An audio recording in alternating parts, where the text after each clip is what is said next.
Hello, welcome to our annual remote project. My name is Catherine Saboon. I'm the project manager of CNS2. Today's group code up will be Robin's team. Please clap for them.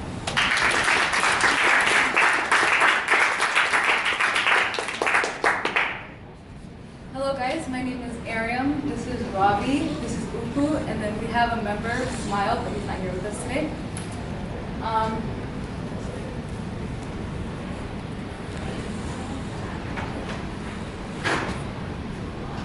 So I know it's going to be hard for you guys to see our drone, so we kind of have like a picture of what our tiny drone looks like. And this is the actual drone itself. It's a Tello EDU drone. I bought it at the Apple Store. It runs 3 different types of programs. You can run Python, Scratch, and Swift. And you can use an Android device or a Mac device or a Windows device to operate it. But if you want to run codes, then you're going to have to use a Mac device. And the preferred device would be the iPad, because on the iPad you can use the Swift Playgrounds and the interface is better. It's got a bigger it's got a bigger chip in there, motherboard in there for it to run. You'll show them later. Okay.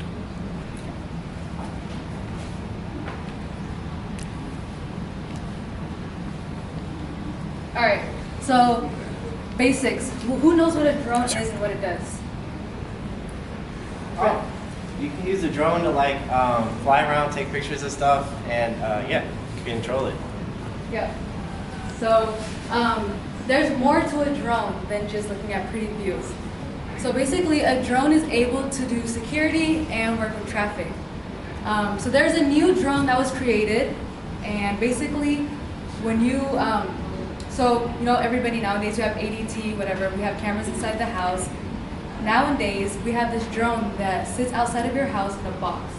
And basically what that drone can do is, when it feels like someone is inside the house or around the house and they're not allowed to be there or they're not supposed to be there, it basically sends a message to the homeowner's phone and lets him know that someone's around the area. And if the user knows that no one's supposed to be at my house or whatnot, the user is able to launch the drone, send it up, and have it fly around the house and find people. And one of the good things about this is it's very silent than most drones, so and with traffic, so you guys all know how traffic starts, right? When an accident happens, everybody starts slowing down to see what happened. And that causes, cops to like come hours later or however long. So the new invention is troops are starting to work with drones and having them fly in at least 3 to 10 minutes into after the car accident has happened and basically investigate and pick up evidence. So if you guys ever get in a car accident, don't do a hit and run because you'll be hot. Next slide. All right, the good and the bad with drones itself is it's environment friendly, which means it runs on battery and not fuel. They can go to tricky places, and it's always operational, meaning it never sleeps unless you turn it off. Some cons are it doesn't think or communicate like a human. It can't be flown just anywhere. So there's parks where it can be flown and then parks where it's not. And then Ravi will help us out. My name is Ravi. I'll explain to you guys how this operates on a 3-dimensional plane. Let's start off with the basics, the 2-dimensional Cartesian coordinate system. So basically that one only allows one plane. You have an X and a Y, and basically you can plot 2 pairs of coordinates on there. And it's only on one plane though, so like it's only going to go on a flat surface if you're going to have a robotic car or something with wheels and it only stays on the ground stationary, then that means you're only involved in one plane. Now with this drone, you can actually use a 3-dimensional space when it comes to travel. And so basically what you have is you have an XY plane, a YZ plane, and an XZ plane, and it divides this 3D diagram into 8 sections called octets. And from there, Yeah, and then from there you would plot your, if you would take this room for example, right, as a three-dimensional space, you could plot coordinates with 3 pairs. And the third line, there's an X, Y, and the third line is represented with a Z. And so basically the Z allows for ascension and descension. So if you have one plane, you can't ascend and descend. But if you have a three-dimensional plane, you can use the drone to go up, down, side, diagonal, yaw around, and switch directions and go anywhere it wants to go within the 3D space. So if you were to use this room, for example, if you were to go in that corner right there and you were to plot a point over here, you would use 3 coordinates. So basically you would fly like this, go like this, and then descend down to where it needs to go. So that's how the travel works on the drone. And the drones nowadays they use sensors in there, so it's always like, you know, it's precise with the movements and how much distance has been traveled. So with the sensors on there, this is possible, and when this is possible, you can ascend and descend with a drone, and you're actually utilizing more than one plane. And these are some of our codes. Yeah, I'll have Arian explain first. So we use an iPad, iOS 10.3, and basically we download Swift Playgrounds, which allowed us to install Tello Space Travels, and basically this app has taught us how to code, and also basically gave us like, you know, little hints, and that's how I got my code right here. So basically what my code does is it takes off, it goes forward 100 centimeters, it flies up, and then forward, backwards, and then it lands. And then my code is pretty basic. So it takes off, it flies left 100 centimeters, then right 100 centimeters, and then lands. And then my code is basically, the label is fly around the space station. That's what it says in the app. And so basically mine will just take off, it'll fly right 80 centimeters, fly forward, fly left. It'll basically make a little square around. If there was like a little space station right here, just basically make a little square around, basically checking it out, observing. Yeah. Highly recommend if you guys are trying to, you know, code. Code, yeah, it's pretty fun. It's a great app. Okay, so pros and cons. So with mine, since it wasn't just moving right and left, I was going up, side, or whatnot. Pros, good thing is it avoided obstacles. So I noticed when we were practicing, it flew over a chair, and it kind of flew, you know, back and landed on the floor. Cons is it gets shaky. So with the fans being high, it couldn't really move how it wanted to, and so it would like freeze where it's at and just sit there and then land. So yeah, it's not as like strong. That's also partially due to the battery. So like if the battery's low, it'll just be like, all right, I can't move. Otherwise, I'll drain and just fall down. So it's not going to do the movement. And the other thing is with the draft in the room, it makes the drone wobbly. The propellers, you know what I'm saying? When the wind gives it direct hit, it kind of like throws it off a little bit. And so basically, a drone will work with two propellers going on the opposite side, and another one going opposite side, so it goes up. And then from there, if one of them messes up, then it kind of like gets wobbly, and you can see it, but it's not too bad. Yeah. Pro for mine is it moves laterally, and because of that, a con is with my code it doesn't rotate.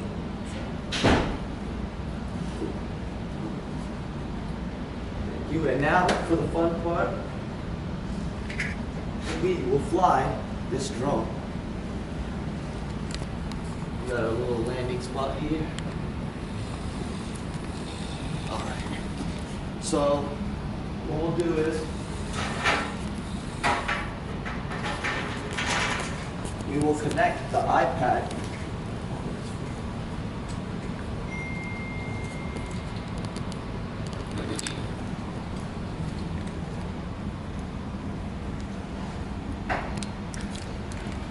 to the device.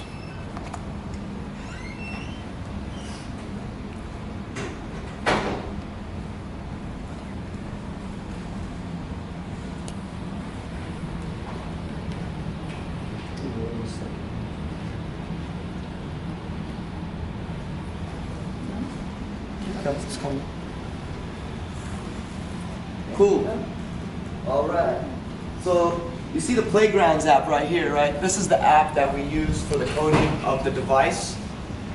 This is the, it's like for Scratch. If you're using block codes and you're teaching like younger ones, like 6th graders, 5th graders or something, this app will come in handy and it'll show you how to use block codes. And then this interface, you can use this interface, you can use this for Android, any phone that's capable of giving a reception to that and then using Wi-Fi to connect back with the device. What we're going to do is we're going to use Playgrounds.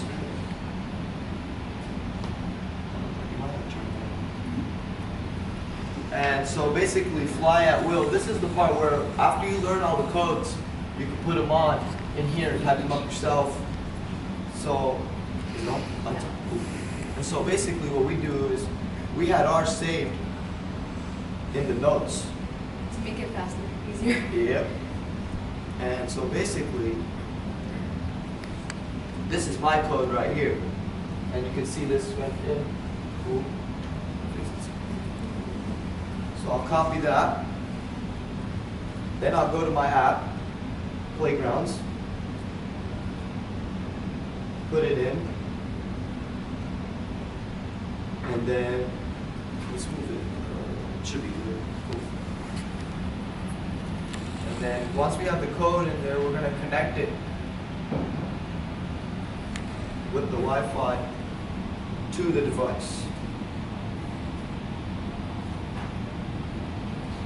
And there it is, Tello. That's the name of the company that makes the device there, the robot. So once we have that set up, you click Run My Code.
So it will fly right 80 centimeters.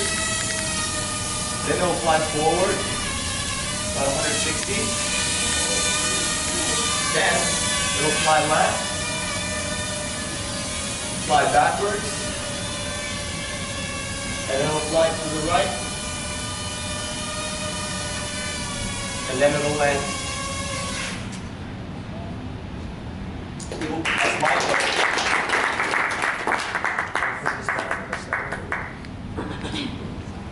Cool. Yeah, we're going to do yours now. So basically, I'm going to remove my code now. I'll see.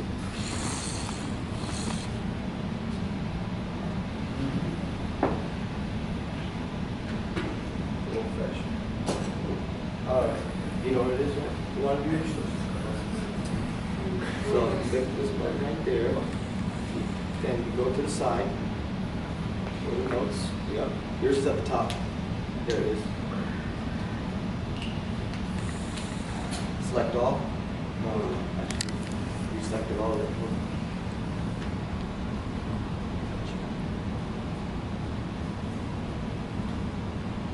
There you go. Copy. Then you go to the Tello app. Yeah. Or, yeah, Swift, yeah, Playgrounds. And yep, there you go. Just tap, hold it. There you go, paste. Now this one, Take them off, and then it'll fly left, fly right 100 centimeters, and then left.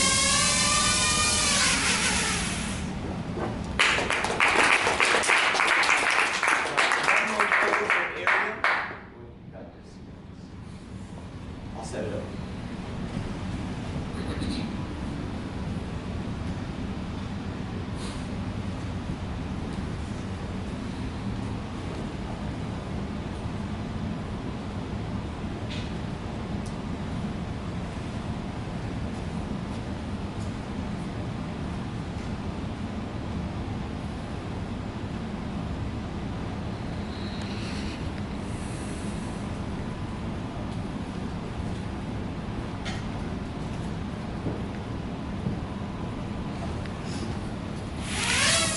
So it's gonna take off, fly forward.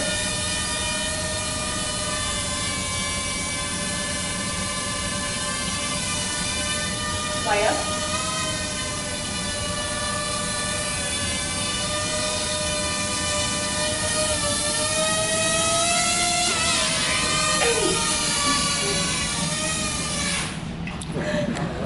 The draft in the room kind of, you see what the draft will do to it. It'll make it unprecise, so you gotta make sure there's no wind in the room. But yeah, that's those are our codes. And there's one more thing. If you would like, can you turn that off? And then turn it back on. Yeah, I'm going to show you guys how to use the future of the codes. Basically, I talked to a few constituents of the tech industry that use codes, and they also use codes and drones and all bunch of stuff for that. And they told me that the future is block coding. If that's what developers are doing right now. And so for that, I have to use my Android phone because there's an app on there called Drone Blocks. This guy right here. So what I'm gonna do is, after you use a different app or you use a different device, you have to reset it. And so once you reset it, there you go. You have to reconnect to it. And then I was gonna show you guys how to make it flip.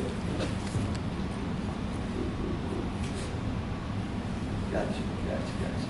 Cool. All right, it's connecting.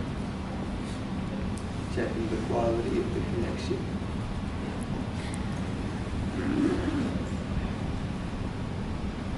Cool. Connected. All right, here we go. So here it is. We'll put the coordinates in. Done. All right. Now we're going to launch this machine.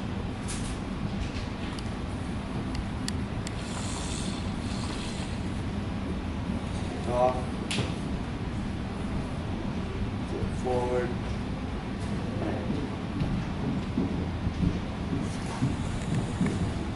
There we go.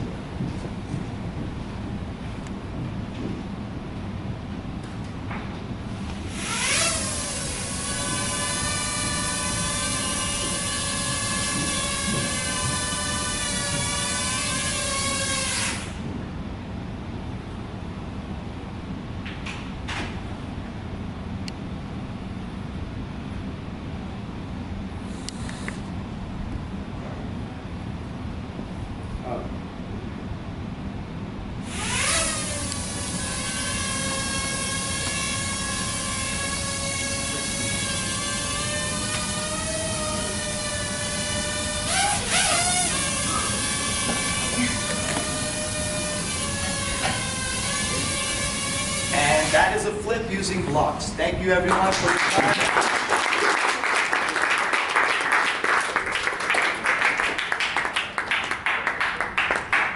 Questions? Any questions? Yes.